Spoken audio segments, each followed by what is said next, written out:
Good day, I'm glad to see you again here. Today is our topic prepositions of place, in, at, on and others. Demak, bugun biz prepositionlarni ko'rib o'tamiz. Endi bu galgi darsimiz aynan o'rin joylar uchun ishlatiladigan prepositionlarni ko'ramiz. Ya'ni in, at, on va boshqalarni ko'rib tanishib o'tamiz. Birinchi prepositionimiz in. Qachon ishlatiladi? In qanday tarjima qilinadi degan savol tug'ilishi mumkin. Inni joylarga nisbatan ishlatilganda ikki xil tarjimada yuradi. Ya'ni da deb tarjima qilishimiz mumkin va ichida deb tarjima qilishimiz mumkin. Qachon ishlatiladi? Qachonki bu ichida degan ma'noni bildiradi. Ya'ni biror bir narsa yoki shaxs katta hududni ichida bo'lsa. Ya'ni bu shahar, davlat, park bo'lsin, yo qanaqadir qishloq ma'nosida kelsa, in ishlatiladi. Ya'ni birinchi o'rinda ishlatilishi inni narsa va shaxslarning katta joylarga nisbatan joylashganini bildirganda ishlatiladi. Ikkinchi ishlatilishi esa shaxs va narsalarni binolarga, biror bir o'rinlarga nisbatan, ya'ni ichida joylashganligini bildirganda. Ya'ni qoidamizda ikkinchida aytyapti inside a building, bino ichida, inside a room, xona ichida, inside space container, konteynerlarni ichida, ya'ni bo'sh qutilarni ichida bo'lsa. Yoki aytaylik, kaftimizni ichida desak ham in ishlatiladi. Yoki bundan tashqari kitoblarga nisbatan, kitobda shu ma'lumot bor ekan deymiz, in ishlatiladi kitobga nisbatan ham. Bundan tashqari rasmlarga nisbatan ham in ishlatiladi. Gazeta, jurnallarga ham in ishlatiladi. Chunki ularga berilgan ma'lumotlar aynan rasmni, kitobni, gazeta, jurnallarni ichida joylashganlik uchun ham in ishlatiladi.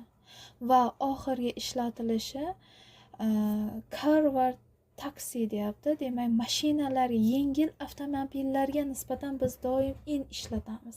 Sababi biz avtomobillarimizga, ya'ni yengil mashinalarga o'tiramiz, ya'ni ichida tik tura olmaymiz. Shuning uchun ham, ya'ni qisqacha sizga juda ham sodda qilib tushuntiryapman. Demak, tura olmaganligimiz sababli ham biz in ko'proq ishlatamiz. Shu sababli.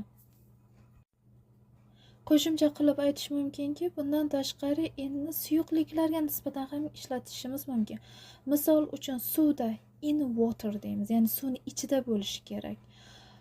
Dengizda in the sea. Misol uchun ichadigan ichimliklarimizda, choyda, kofeda in coffee, in tea. Choyda misol uchun aytaylik shakar bor, tuz bor, sut bor kabi ma'nolarni bildirsak, biz indan foydalanamiz. Navbatdagi prepositionimiz on. On ustida va da degan tarjimalarni bildiradi.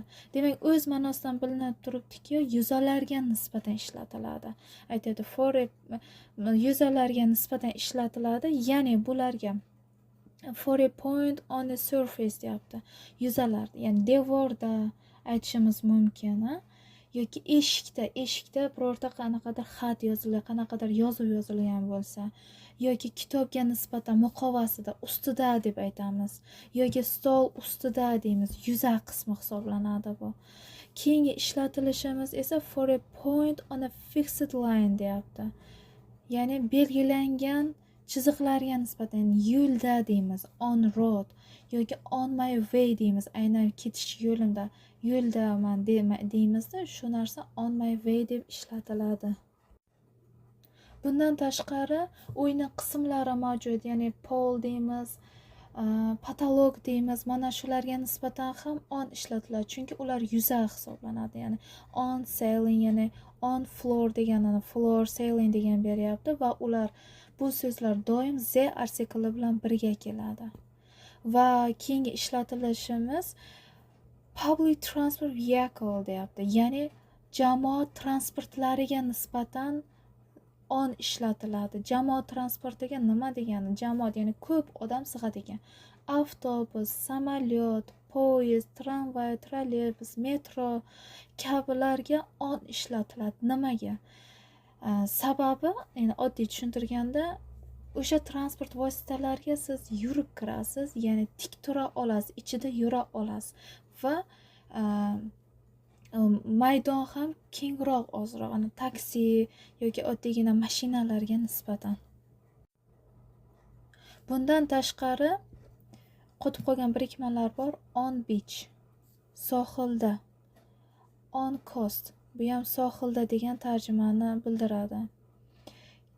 Bundan tashqari bizlar onni qotib qolgan birikmalarda chapda, o'ng tomonda deganda on the left, on the right so'zlardan foydalanamiz, ya'ni qotib qolgan birikmalar hisoblanadi. Navbatdagi prepositionimiz at. At da shuningdek yonida deb tarjima qilinadi. Da deb qachon aytiladi? An even deyapti. Biror bir voqealarda, hodisalarda, ya'ni qanaqadir bayram yoki festivallarda degan ma'noda aynan atdan foydalanamiz. At the concert, at the meeting yoki at the conference at ishlatiladi. Keyingisi exact point deyapti. Aniq nuqtalarga nisbatan, ya'ni turn left at the corner. Demak, burchakdan chapga buriladi. Ya'ni aynan belgilangan nuqtani bildirganda ham at ishlatiladi. Qotib qolgan birikma at the bottom, yuqori qismi degani. Navbatdagisi a place in the term of its function or meeting point. Demak, funksiyasini yoki ko'rishish nuqtasini aytganimizda atdan foydalanamiz. Bundan tashqari uydaman, ishdaman ma'nolarni anglatmoqchi bo'lsangiz atdan foydalanasiz, ya'ni at work, at home deysiz. Lekin xonaga nisbatan in ishlatiladi. Sizda savol tug'ilishi mumkin, nega aynan xonaga nisbatan in, uylarga nisbatan at ishlatilyapti? Sodda qilib tushuntirsam, uylarga nisbatan at ishlatilishi yoki maktabga, ishxonaga nisbatan at ishlatilishi, siz uyda bo'lsangiz, uyga kirgandan bitta xonada o'tirmaysiz. Ya'ni uyingizda bir necha xonalardan iborat. Ya'ni bir joydan ikkinchi joyga ko'chib yurasiz. Ishda ham xuddi shunday. Ishga borasiz, faqatgina bitta o'zingizning xonangizda o'tirmaysiz. Balkim qaysidir hamkasbingizning xonasiga borishingiz mumkin, boshlig'ingiz chaqirsa boshlig'ingizning xonasiga borishingiz mumkin. Shuning uchun ham ana shu yana home, work, schoollarga nisbatan at ishlatilishi mana shu sabablidir. Mana bu yerda ekranda ko'rib turibsiz, aynan at in onga ishlatiladigan so'zlar berib qo'yilgan. E'tibor qilgan bo'lsangiz, 3-qatorga qarang, at the door va on the door deyapti. Nima farqi bor? Agarda kimdir eshik yonida turgan bo'lsa, ya'ni shaxs asosan yoki biror bir narsa eshik yonida turgan bo'lsa, at ishlatilamiz. On esa on the door deyilsa, eshikka nimadir ilingan bo'lishi kerak. Shuning uchun ham bir-biridan farqini yaxshi tushunib oling. Navbatdagi boshqa, ya'ni o'rin-joy prepositionlari mavjud. Mana sizga rasm asosida ko'rsatib qo'yganman.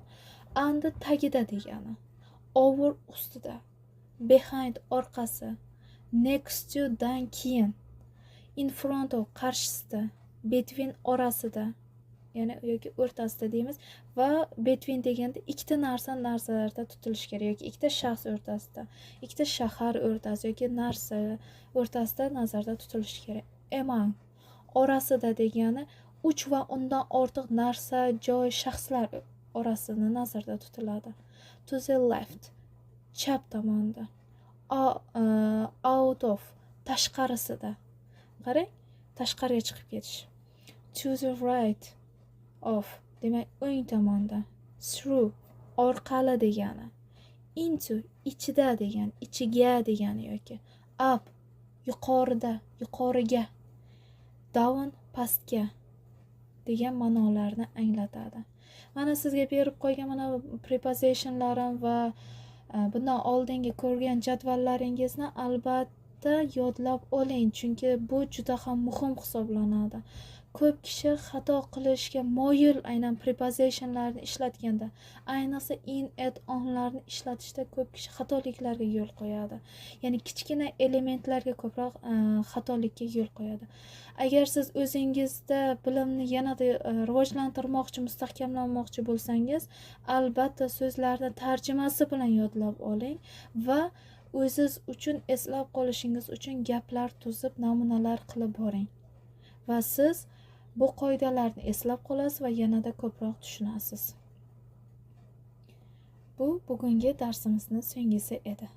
Thank you. See you.